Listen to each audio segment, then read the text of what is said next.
Hey there. I don't know if you've heard, but there's a great new radio show on Para X. 2 hosts, 1 hour, and too much fun. Stephanie and Heidi not only talk about the latest goings-on in the supernatural worlds, they live it. They want to hear from you. They want to help you understand and guide you. And they want you to tune in. So, grab a friend or come alone to gather around that metaphysical table with Heidi and Stephanie. If you're interested in the worlds of the unseen, tune in to the Gathering Radio Show, Tuesdays at 9 p.m. Eastern on Para X Radio.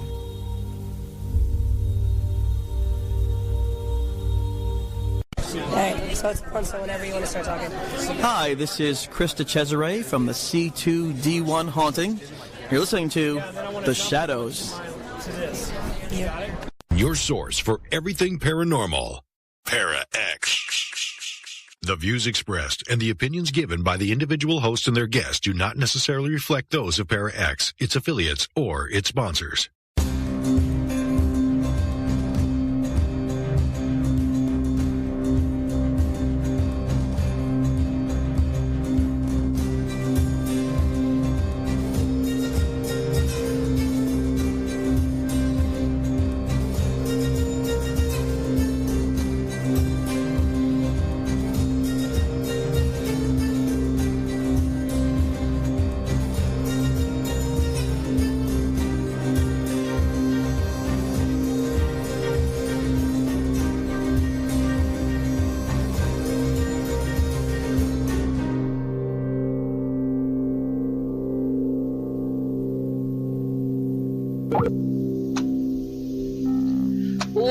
Another Monday night here on the Shadows Radio. I am Rebecca. I'm Cara. Why are you laughing? Because I was laughing at my Gertrude joke. What the heck are you talking about? Nothing. Move on. Happy Monday, people. Happy Monday. Or something. Good job. Well done. Way to keep the conversation flowing. I said happy Monday, and you just repeated what I said. I am a professional. I also just dropped a magnet on the mixer. Whoops. Oh, God. So if we suddenly went wonky there, that was my fault. The whole thing's going to blow up. Seriously. It's almost as bad as the time that Eric B. spilled beer all over the mixer. That was a fun show. Well, that would have been fun because then the mixer would have been drunk. Well, it was like this. It was like, like, oop. I guess we got to get a new mixer. Oh, goodness gracious. Anyway, oh, good times. Good times. No, I'm just kidding. So I want to talk about a thing first before we talk about our topic. So we're going to talk about aliens tonight, which is always fun. But more important than that. Oh, yeah. So I was on vacation last weekend. I went out to Mackinac Island in Michigan. And this is one of those trips that I've been dying to do since I was like a little tiny kid. And people in Michigan are like, we go there every week. And I'm like, shut up. For me, it was like, an 8-hour plane flight and the smallest plane in the history of mankind flown by a 12-year-old. But regardless of that, I get there. And so there's, this little tiny town that's like 2 streets by, 4 streets. Like it's a little tiny thing. And then there's like a couple of big hotels and some houses kind of spread all over. So it's not it's a very sparsely populated space. And I went to the bookstore and they had on the rack there, 19 Ghosts of Mackinac Island books. Different ones. All done by different people. All different variations, some were just ghosts of the hotel, some were just ghosts of the island, some of them were ghosts of the war, because this is the War of 1812 was actually fought on the island. There was 2 different forts on the island at various times. And I'm looking at these going, this is the world's smallest place with the highest concentration of ghosts. So I picked a couple of them that I actually thought looked, relatively interesting and not self-published, because not that I have anything against self-publishing, but sometimes if there's spelling errors or typos in the first page of your book, I'm not going to read it. Sorry. I'm just a little snobby that way. So I picked them up and I brought them back to my hotel, and kind of over the course of the weekend, I kind of flipped through them. And in the week since I've been home, I've been kind of flipping through them as well, trying to see, if, I've been there, let me read the ghost story kind of thing. Because we decided not to do there's like a walking ghost tour that you can do. And you didn't do it? My mom wasn't super feeling it, and we had walked like 8 miles a day up the hills because Mackinac is like one big hill. Mm-hmm. So we were a little tired by the end of the day. And then we had a 5-course meal with a bottle of wine. So we were also a little, Drunk? Not drunk, full. Full. Tired and full, yes. Gotcha. No, so anyway, like I said, I'm flipping through these books. And I was amazed. Like, there was one, and I might save some of these for like a future show. Maybe we can actually talk about them, or I can try and get some of the authors on. But there was one about the fort. So on Mackinac Island, there is I think it's a British-built, now currently American fort that's set for 1812, because that's when like the big war on the island happened. And it was American, then it was ceded to the British, and then it was given back to the Americans, and it has a whole history. And by the way, props to those guys who do the reenacting and the weapons demonstrations there. They were hysterical. I had a ball watching. Usually I watch cannon shot like, oh, look, another cannon. And this time I was like, this is awesome. Shoot another cannon. Because they were aiming at like the cruise ships in the lake and stuff. It was fun. Oh my gosh. Sorry, I digress. But the one story was like, okay, here's the story about the ghost that haunts what's currently the, oh crap, I'm trying to remember, Fort Mackinac Tea Room or something like that. And I read the ghost of the Fort Mackinac Tea Room in one book, and then the ghost of the Fort Mackinac Tea Room in the other book. They couldn't have been more different. Oh my God. And I wrote down a note, and I said the one said that the ghost was from the War of 1812 and that he had been shot by British cannon fire. The other one said it was a woman who happened to slip and tumble down the hill because Fort Mackinac is at the top of this rather large incline. So if you miss that first step, you're going all the way down to the harbor. There's nothing stopping you. So they're going, how do you not know the difference between whether it's a male or a female? Like, I think that would be Ghost 101, right? I would think so. Whether your story's about and so I'm like, all right, maybe there's two different stories about the same building. No, they told the exact same story about what the spirit actually does, and about how the soldiers who spent the night with the Boy Scouts see this person walking across and they both had the same, like, not word for word, but pretty darn close about, and the spirit walks from this spot to that spot, and the Boy Scouts see it at night most often. I'm like, and you guys can't agree on whether it's a male or a female. Wow. I'm like, okay. But I don't know. I don't know if this is a rant or just babbling, but I wasn't quite sure how to take all that information. But at least we know there are ghosts on Mackinac Island. Wait a minute. Was this the only story that had differences? Oh no, there was the a bunch of them. I don't want to go into all of them because, like I said, I'm going to see if I can try and get some of the authors on.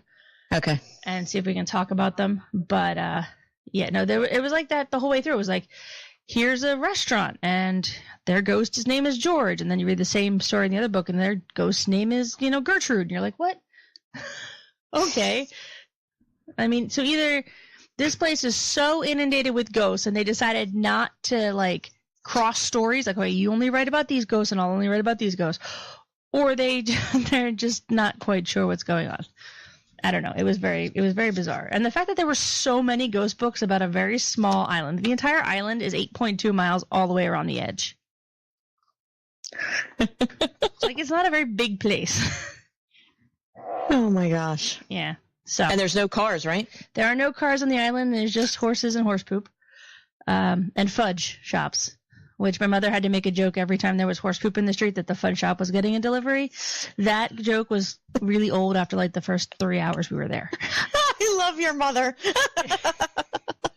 Like after the first 3 hours, like, okay, new joke, please. So then my mother came, and every time she saw a horse-drawn like cart pulling, like there was one pulling beer kegs up the hill, there was one pulling like suitcase, and she's like, look, 18-wheelers. I'm like, oh my God, this is gonna be a long weekend. Oh boy. Yeah, so no, it was a very cool place. I loved it. It was like, trip I've been waiting for since I was 14, so. Anyway. Very lucky you are. I have to say. I loved it. It was great. I stayed in the Grand Hotel. Oh. Yeah. Anyway, I'm sorry. Unrelated. We're going to talk about. So, actually, related to the trip was so we're flying home, and one of the things, how when you go on an airplane, and it's not necessarily like a long flight, but they have kind of like the TVs in the aisles. Mm-hmm. And if you want to watch TV, plug your headphones in. If not, suck it up. Gotcha. So they had, and the show they were showing was Ancient Aliens. Oh, there you go. I was like, okay, that's random. And so I've never actually watched Ancient Aliens. I actually have never seen it. But this episode that they were talking about was about how aliens were helping to build Machu Picchu. And that's what they decided, was that aliens helped build Machu Picchu. So that was like the whole premise of this show.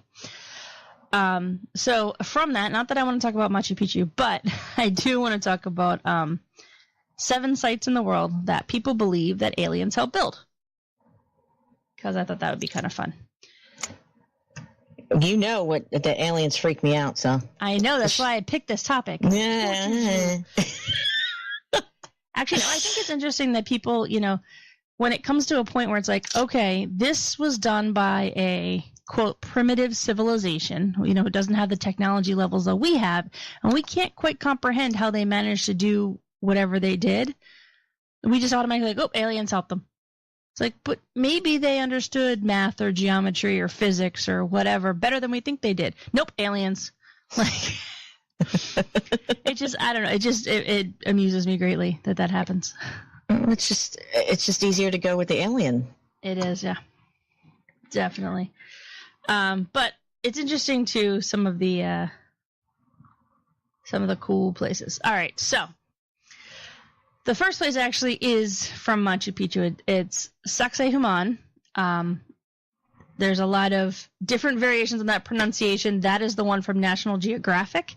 There are other people that call it Sacsayhuaman, Sacsayhuaman. So depending on who you're talking to, there's different variations on the Old Incan. But Sacsayhuaman seems to be the National Geographic version. So I'm going to go with that one because they seem important. So Sacsayhuaman is a fortress at the top of the Peruvian Andes, and it's built from enormous stone that have been chiseled and stacked together like a jigsaw puzzle. And you can say that it looks like that this place has, there's no way that these old Peruvian Incans could have managed to get these stones to this location up high on this hilltop and built this whole giant jigsaw puzzle of a fortress. So it's 1,000-year-old interlocking fortress walls with rocks that weigh as much as 360 tons each. So for those of you who are keeping count, they're 2,000 pounds in a ton, right? Sure. Something like that. Yeah. So we're talking about a lot of weight on each of these stones. And these stones were carried up to 20 miles before being lifted and fit into place with what some scientists say is laser-like precision. Well, that's why they said it was aliens. So how can these ancient cultures have accomplished this feat of engineering? And it turns out archaeologists over the years have tried, each one of them has postulated something, and they've tried to say, okay, let's try and move this big stone, and they fail miserably every time. So Sacsayhuaman is not the only example of the intricate masonry in Incan Empire, including Cusco, which has 12 angled stones that have been carefully wedged into place, Machu Picchu, and some other places around. So archaeologists have uncovered traces of a rope and lever system that might have been used to transport stone from the quarry to the cities, but the strength required to lift some of these stones would have been monumental. So when in doubt, the aliens did it. Well, yeah, because it's not like they can just find a crane to pick this stuff up. Yeah, and you are talking about a mountaintop, so they were dragging this up. It's a lot of. Well, they didn't have anything better to do. What? Well, they didn't have anything better to do, so they're like, all right, let's get this. Like watch television? What do you mean by that? Yeah, they didn't have anything better to do. Let's get this stuff up. Oh. They had a whole culture. They played sports. They had festivals. They had people. They read books. See, now that's why they go with the alien thing. Because they read books? What? No. fuck are you talking about? That's why they went the alien thing, because I just said, well, that's why they moved the things up there, because they didn't have anything better to do. You said, oh, they had all this other stuff. I said, well, then that's why they pointed at the aliens, because it was the only way they could do it.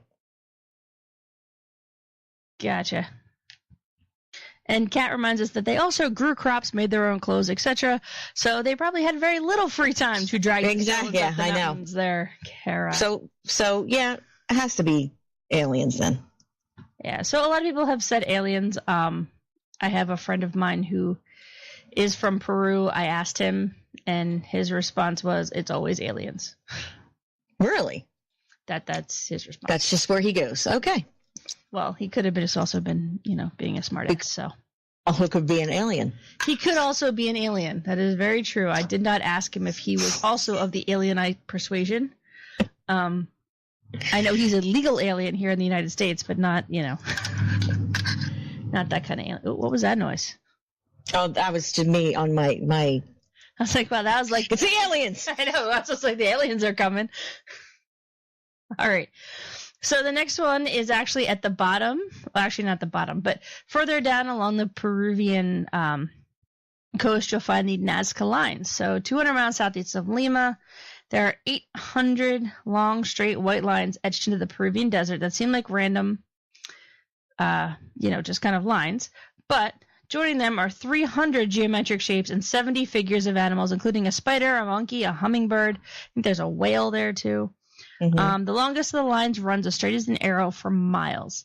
And the biggest shapes stretch nearly 1,200 feet across and are best viewed from the air. So scientists have always suspected the Nazca Lines are as many as 2 millennia old. And because of their age, size, and visibility, the lines are often cited as the best example of alien handiwork on Earth. Otherwise, how would an ancient culture have been able to make huge designs in the desert, designed to be seen while flying, if they don't fly? So, called geoglyphs, these enigmatic designs are made by removing the top rust-colored layer of rock, exposing the bright white sand underneath. But trying to understand why has been difficult.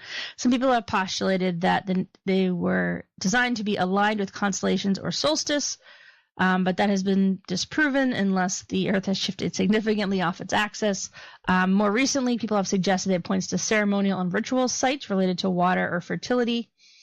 And they have pointed out that even though they're best visible by air, the shapes can also be seen from foothills. Yes. Okay.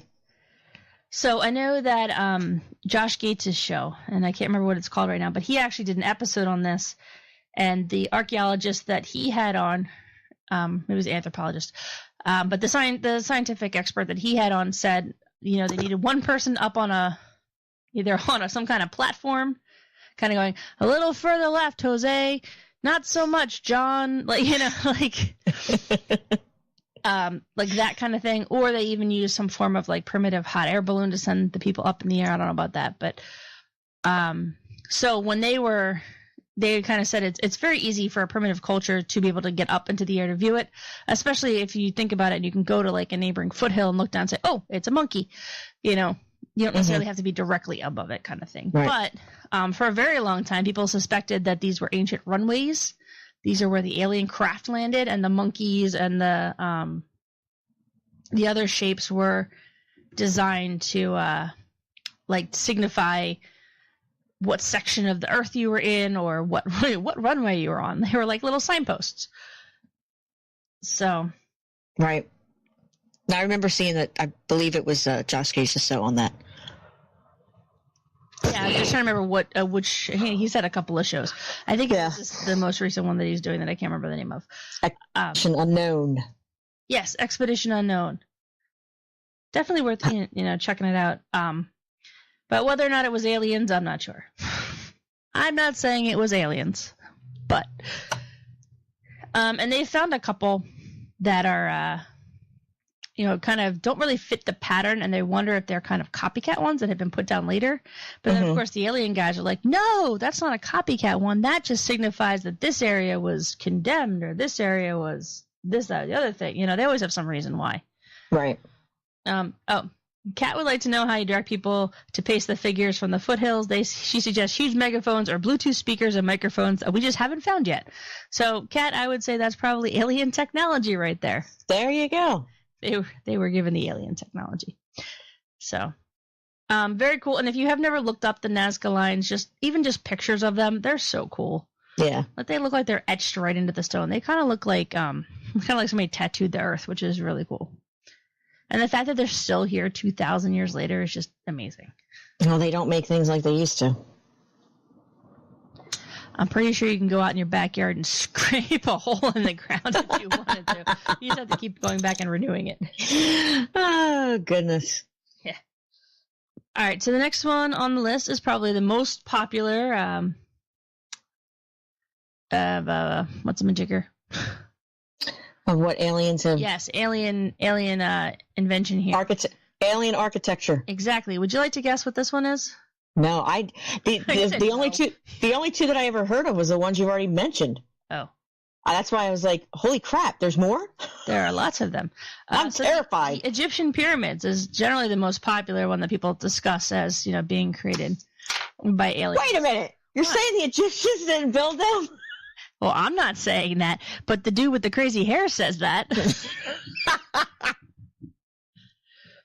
So outside of Cairo and Giza, the most famous of the Egyptian pyramids rise from the desert. Built more than 4,500 years ago, the pyramids at Giza are monumental tombs where ancient queens and pharaohs were buried.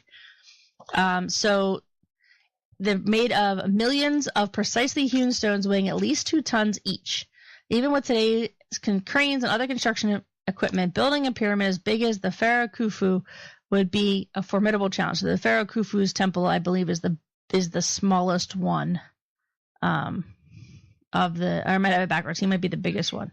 He's either the biggest or the smallest one. I forget. There's the astronomical configuration of the pyramids too, which is said to align with the stars in Orion's belt. As well, alien theorists like to point out the fact that these pyramids are in way better shape than others built centuries later, that have all kind of crumbled around themselves. So scientists say they're not quite sure how Egyptians have actually built the pyramids, or how they put them up so quickly, as most of these pyramids were done in a very short period of time compared to the amount of stone and work that actually had to be done. But they claim that there's enough evidence that these were actually done by human hands. So alien theorists have grabbed onto that and said, yeah, absolutely, the humans built the pyramids, but the aliens told them how. Oh, okay. So it's interesting. I mean, it's not like they kind of came in their spaceship and just kind of pooped it out. Like, it's not like it just plopped down there. You know what I mean? So these are not the pyramids that have all the pharaohs and everything in it. These are just... No, they're exactly the pyramids with all the pharaohs in it. Oh, wait a minute. Then, okay. What did I lose you? No, you didn't lose me. I'm just like, well, wait a minute. Didn't they build the pyramids for the pharaohs? Wait a minute. When I went to the King Tut exhibit, there was nothing about aliens, first of all. They didn't say anything about them building any of the pyramids. Yes. Yes, it would not say that in the King Tut exhibit at the Science Museum. It would not say that the aliens built the pyramids. But it also didn't tell you how the people built the pyramids either, did it? No, it didn't. It just said, "Ooh, pyramids are here." Yeah, pretty much. So the biggest thing, like I said, that the ancient alien people grab onto is, number one, that these 3 pyramids have kind of withstood the test of time. They've survived wars. They've survived, massive sandstorms. They've survived centuries of just standing there with people climbing all over them. Whereas other pyramids built later have crumbled around them. And they're saying that that's because the aliens came and they showed us how to build these 3 pyramids, and then they left. And then we tried to replicate that with the smaller pyramids, and then that's why they fell down. Because we didn't have the magic alien glue or whatever. True. So we need more alien glue to make these work, I guess. Well, we only have Gorilla Glue. Can't help you. Maybe it's alien gorillas. No, they have Gorilla Glue. Anyway, I know moving what on. Glue is. So what do you think? Did aliens build the pyramids? No, because they say human hands built them. Well, there's the aliens were just the supervisors. Worked on them. It doesn't necessarily mean that they built. I mean, the engineer could have been an alien, and the technology they used could have been alien, but they still had the little human slaves with their little whippy things. Because aliens have multiple arms; they can whip so many more people at once. Really? I might have watched Futurama. Is that where you're getting your alien information I am from? getting all of my alien information from Matt Groening's Futurama. Yes, I am. Oh my God. I think that's probably the best thing I've heard all day. I've gotten my alien information from Futurama. Okay. Oh, suddenly our listeners go dropping off. Dun, dun, dun, dun, dun. There you go. All right, that's it. We're out of here. So Kat in the chat room actually said, do we know that the stones are stacked? Not that there was a huge boulder there they carved to look like there's lines between individual stones. They're huge. It's not like we lifted them off, right? Actually, they have lifted some of them apart. I don't know how deep into the pyramid they've gone, but they've actually lifted some of them apart trying to find some of the secret caverns that they claim that they've, found. They also have like little snake cameras. They'll kind of drill a hole and they'll stick the snake camera in and you can follow the grout lines, which is really kind of a cool thing to watch. Except that I'm always afraid that there's going to be like a mouse or something and you're going to follow the grout line and be like, ah! Like, the stupid pop-up videos on the internet. Yeah. Where those scary things come out and you're like, ah! You fall out of your chair. I hate those stupid things. Mm-hmm. But yeah, so I mean, it's a very interesting and you're not the first person to kind of have proposed that as like maybe it was all there and they just stacked it. But it would be a heck of a lot of boulder standing there to drill a big hole out of. Maybe for some of these smaller monuments and things that's possible, but at least for the pyramids themselves, they're gigantic. They are huge. I have not been there in 15 years, but unless they got smaller since then, they were huge. All right, so the next one on our list, do you want to take a guess? This one's in Britain. I don't know. Kat wrote one down. Oh, wait a minute. Stonehenge. Correct. Stonehenge. Yes. So Stonehenge is one of those places that no matter what theory you have, there's a way to make Stonehenge fit. Like, oh, Stonehenge is a calendar. Absolutely, Stonehenge is a calendar. Oh, Stonehenge is made by aliens. Absolutely, Stonehenge is made by aliens. It's a druid, fertility circle. Absolutely, it's there's evidence to make all these things, but it's also one of those places that's been around for so long that it's probably been used for all of those things at one point or another. At one point in time, it's been around and it's been appropriated by so many different groups. But the stone circle at Stonehenge, which if you're not familiar with Stonehenge, is like these kind of two vertical stones with a lintel across the top of them, or a cross stone. The stones weigh about 50 tons each, and it's out in the countryside of Salisbury. It's a Neolithic monument that is suggested to be a model of the solar system. It's also, like I said, been suggested to be a ritualistic circle. It's been suggested that it's been a calendar. They have found bodies buried there, so it might have at one point been a burial site. The one thing they know is it was probably never a house. I put that in there. In all the research, somebody may actually, one of the articles that I read about it, it actually said, it made a point to say, no one ever lived at Stonehenge. And they've never found a trash pit. That was the other thing that they mentioned. In most places, you always find a trash pit somewhere, showing that people occupied the space for, long periods of time. No. Apparently, they've never found a trash pit at Stonehenge. No, I don't think anybody lived there. I think they probably worshiped there or something. I have to say that my Stonehenge story is I never made it there. That's a good story.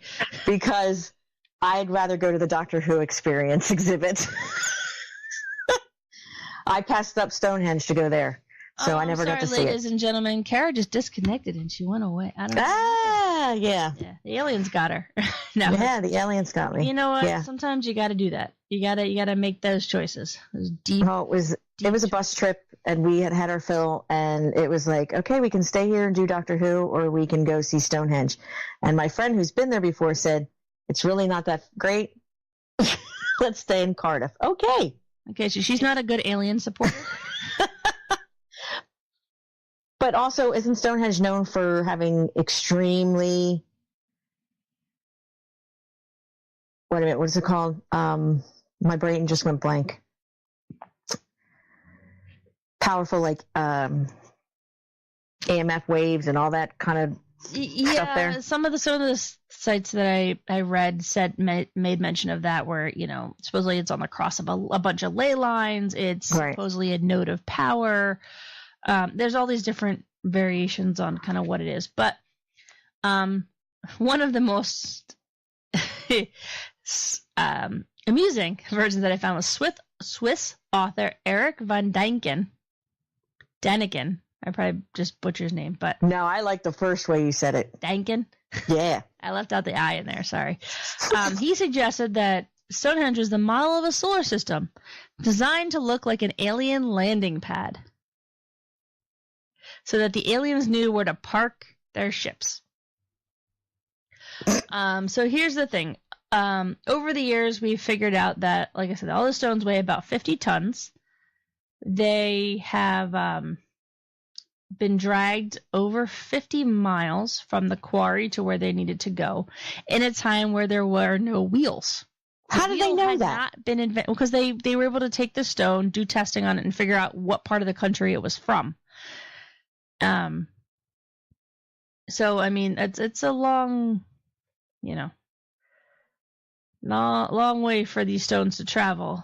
So from this testing, they figured out where it's from and how old they are. They know exactly what quarry it's from too. Like they can actually tell you kind of where it was mined and everything. But yeah, so supposedly a lot of archaeologists and engineers actually suggest that, they do the thing where they put the log down and then they push it, and then they put the log down and then they push it, and then they put the log down and they push it. So you're in the chat room. So if the aliens can't remember what lot they parked their UFO in. But that's what the Nazca lines are for, because I parked in the monkey lot. Oh my god! Oh, that's funny. That's exactly what it is. It's like going to Disneyland and knowing it's like going to Disneyland. Yep. Like, yeah, okay, I parked next to the monkey, or no, I parked next to the tarantula, or whatever. Oh my god! And so I know there somebody earlier in the chat room had mentioned that there was a glyph of a horse in England. So here you go. If you park at Stonehenge, you park next to the horse. I'm in the horse lot. Oh my god! What? Oh my god! That struck me as really funny. So a lot of people have said Stonehenge aligns with a lot of the solstice, the eclipse, a lot of celestial activity.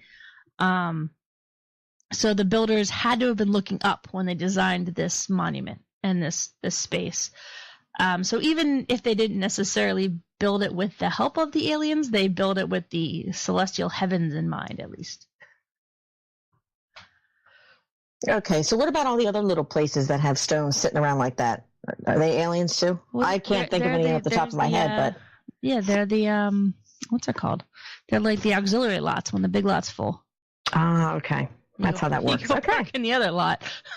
That wasn't. My membership ran out. I can't park in that lot. Or it's staff parking, Oh my god! Staff park all far away. You know what? I'm gonna be taken away by an alien tonight. I know, because I'm laughing at this way too much. You are having way too much fun. I thought you said you were scared of aliens and you were gonna call me at 3 o'clock in the morning because you were gonna be terrified.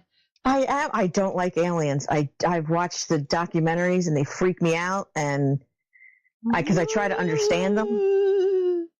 But this parking in the monkey lot. It's cracking me up. Oh my god. All right, what else did they build? Okay. I'm not going to Stonehenge, that's for sure. Oh, cripe. So have you ever heard of the Moai on Easter Island? Are those big-headed guys like the one, the one at night at the museum? Yeah, Dum Dum want more gum gum. Yes. I feel like they didn't actually speak that way. Oh my God, they don't? Oh crap. No, but that was my next guess, was the Easter Island. Yeah. I don't know. I didn't know what they were called. Easter Island was populated probably by people who left the Chilean coast at one point in search of ships or in search of, better fishing ground. They probably were either coming from the Philippines towards Chile or from Chile, out into the expanse to find other. So depending on which source you read, which direction these people were actually traveling. But they did arrive on the island. They kind of made it their own. They quickly depleted all the natural resources and died off because it's an island. There's only so many natural resources available, and it can only support a population for so long if you're kind of cut off, because they were not seafaring people. They kind of, once they landed, they were done. So that was a very short synopsis of the Easter Island people. But while they were there, they built these large stone figures. There are about 900 figures along the island. They average about 13 foot tall. They weigh about 14 tons. And they appear to have been chiseled from the soft volcanic rock in the Raraku quarry, which is there on the island. And there are still about 400 statues that were not completed and were kind of abandoned mid-construction. So they have faces but no bodies. They have ears but no eyes. They're kind of like someone just up and quit one day and was like, I'm done, and left them kind of wherever they fell. And there's also a number of completed figures that are sitting at the edge of the quarry, waiting to be transported to wherever they were supposed to be planted. The Moai are mysterious. They were probably sculpted for religious or ritual reasons, and it's not exactly clear what happened to the Rapa Nui, which is the people who lived on the island. But the theory suggests that their civilization succumbed to an environmental disaster of their own making. Like I said, they used all their natural resources very quickly, and took them off. But a lot of people have speculated that the Rapa Nui were visited by aliens, and they actually were just picked up and taken off. That's why a lot of these things are left, mid-construction, because the aliens were like, all right, we're leaving now. Get on the boat by 9 o'clock. We have to be out of the monkey lot before the gate closes. Yep. So it's a monkey lot close. Oh my God. So, it's interesting, though. Everyone's kind of speculated what the Moai actually were for, and until, I believe it was the early 1900s, we didn't even know they had bodies. We thought they were just heads, kind of, stuck in the dirt, and then somebody actually started digging one and was like, oh, no, they actually have, more than just, they're not just heads sticking out of the ground. They actually have necks, and some of them have, arms and stuff below the what's it called? So if they keep digging, they might just be these huge giant figures? Well, they are stone figures. No, they're actually, they actually are huge giant figures. No, I only usually see a head, but that's what I was asking. But that's what I say, go all the way down to the feet, and it's in the ground. Yeah, a lot of them. Yeah, I think the majority of them actually have feet and legs and everything else. There are some of them that are just kind of like a waist up situation. There are some of them, like I said, because some of them were not finished. So some of them are like a head on a stick kind of thing because they weren't fully formed. But yeah, does anybody still live on this island? I think now they do for touristy reasons, because you can actually visit the island and there's a hotel and a little town or whatever. But I think they pretty much are just there to cater to the tourists. I don't think they actually live. You know what I mean? Yeah. I think if it wasn't for the tourist people, there probably wouldn't be a lot going on the island. Right.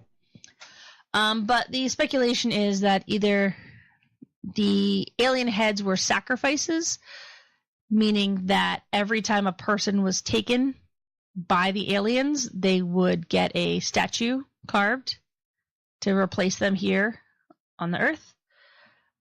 Or they also oh, that's cool. Kat just put a picture of some of them that actually have the bodies and the feet, so you can see them all. Yeah, I saw them, and they look like ancient minions. That's where they got the idea for Minions from. Right there. There you go. Except they shortened their arms. Gave them overalls. Made them yellow. Made them yellow.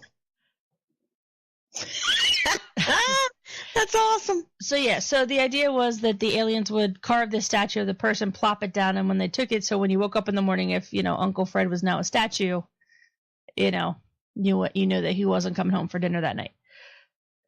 So that was kind of the speculation. But they are buried pretty deep into the earth. Like, the actual heads themselves, I think they stick out above the earth like 14 feet, and then they go down even lower. That's crazy. Cat in the chat room again said you can see behind them how much ground was actually dug away. So you can see it. But yeah, I mean, you see, so the bodies are all the way covered and stuff. So interesting that people kind of speculated that aliens built the...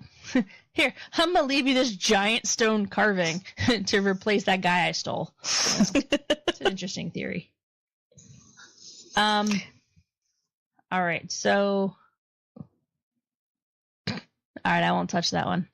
Yeah, we don't go that we don't go down that road. So they're in Mexico. Again, another one that supposedly the aliens helped build was the Pyramid of the Sun. It's called Teotihuacan. I probably just butchered that one too, but again... That's all right. You're massacring my people. But go ahead. That's right. I can't even say what I was going to say, but you know what I think about that. Because you're not very good at that. You don't like spicy food. Anyway. I know. I'm not a very good Mexican. I know that. I know that for a fact. I've already been told that. My father has told me that. It's what's done is done. I said, Dad, that's because I'm from Scotland, and you just need to get over it. Anyway. You're that Mexican Scottish guy? Yeah. It's like, yeah. All right, so the Pyramid of the Sun and the City of the Gods. We're gonna go there before I say something. It's a She's gonna insult me. I am not gonna insult you. I am gonna insult the Mexican people. By saying that their famous pyramid is made by aliens. So it's best known for its pyramids, its temples, astrological alignments, everything. I mean, these are the temples that when the sun hits them the right way. Some of them looks like snakes crawling down them. Some of them have certain patterns are lit up at night. They follow the celestial star maps and all kinds of cool things. So they put a lot of thought into the placement, the design, the build of all these temples that we're talking about here. But built more than 2,000 years ago, the City of the Gods' size and complexity makes it seem otherworldly. But supposedly it is the work of humans.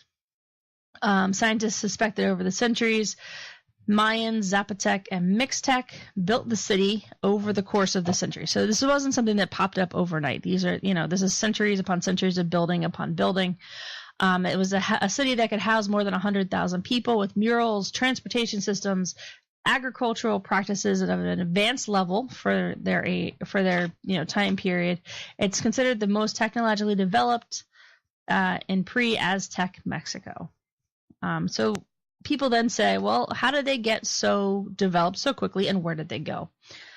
So there's two theories behind that. That either, number one, the aliens came down, helped them build these giant pyramids, and then took off again, which, again, I don't quite understand why they would be doing that. I don't know. Who knows? Yeah, it's just weird. Like, why would they come down, help you build a pyramid, and then peace out, see you later. All right, I'm done. I don't know. That feels unnecessary. But some people. So the other speculation is that these pre-Aztec peoples, the Maya, the Zapotec, the Mixtecs, were actually humanoid aliens who were here at the time to collect some form of natural resource from Earth, and when they were done, they pretty much just pulled stakes and left. And they left these giant temple structures behind because that's where their ships were housed. We need this giant temple structure to hide our ship in while we're here.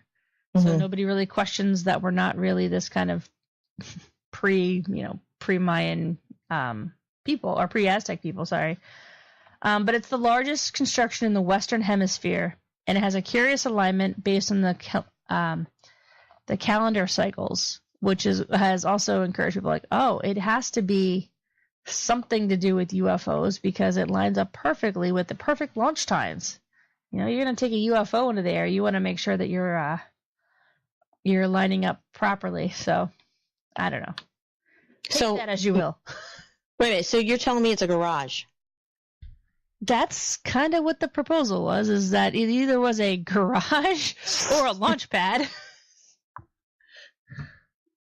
Okay, then. But I would think if it was a garage, then there would be some sort of interior space where the ship actually was. Like, it wasn't just like balancing on the top, right? Mm-hmm. Or maybe we're thinking about this wrong. Maybe the pyramid is actually the holder and the ship is a square with a pyramid like hole in the bottom. You know what I mean? Right.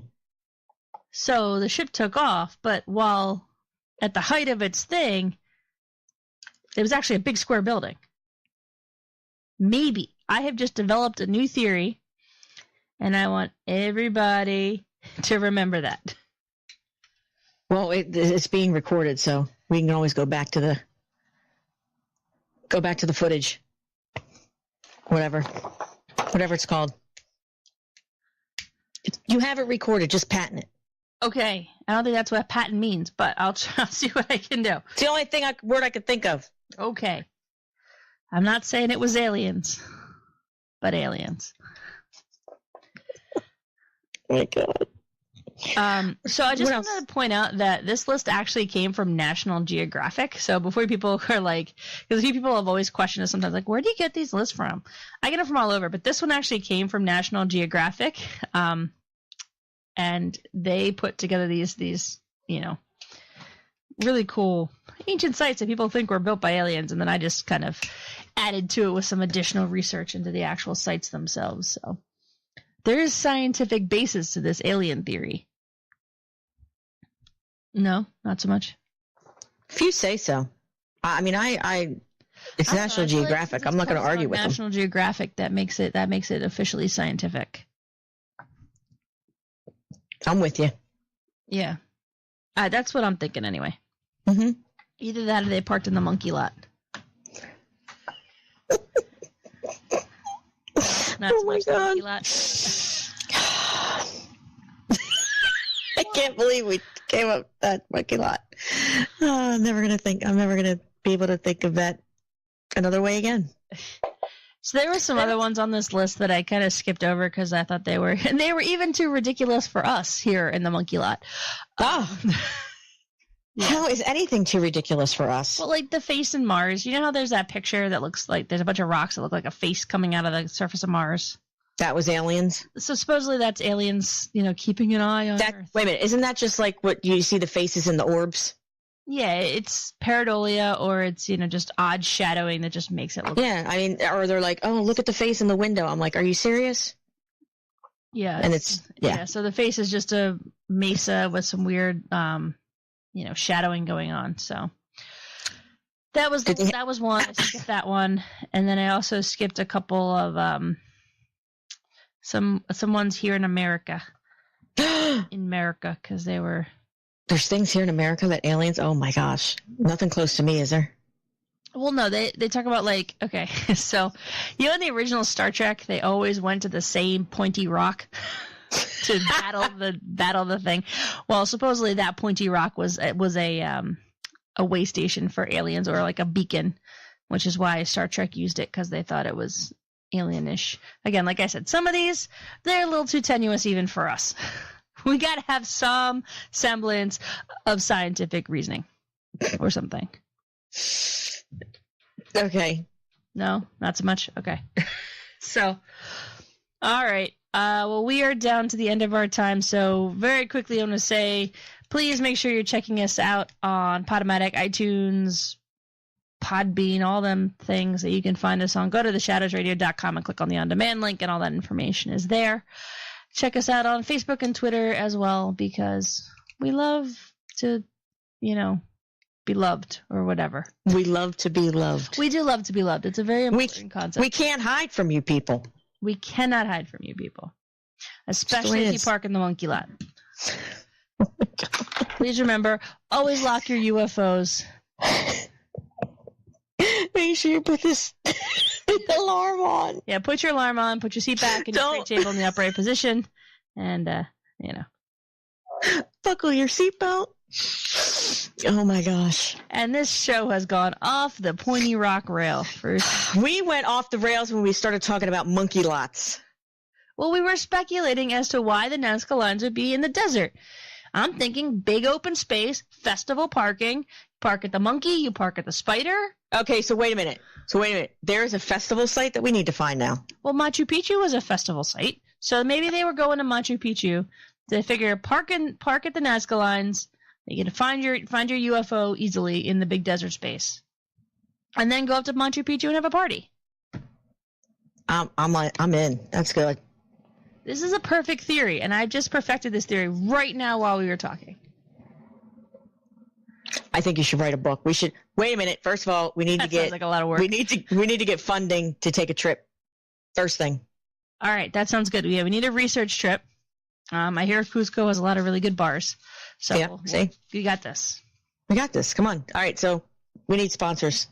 All right, let us know if you'd like to. We got to work on this. We're out of here. All right, guys, we are out of time. So, as always, I'm Rebecca. I'm Cara. Always remember to lock your UFO, and we'll see you in the shadows.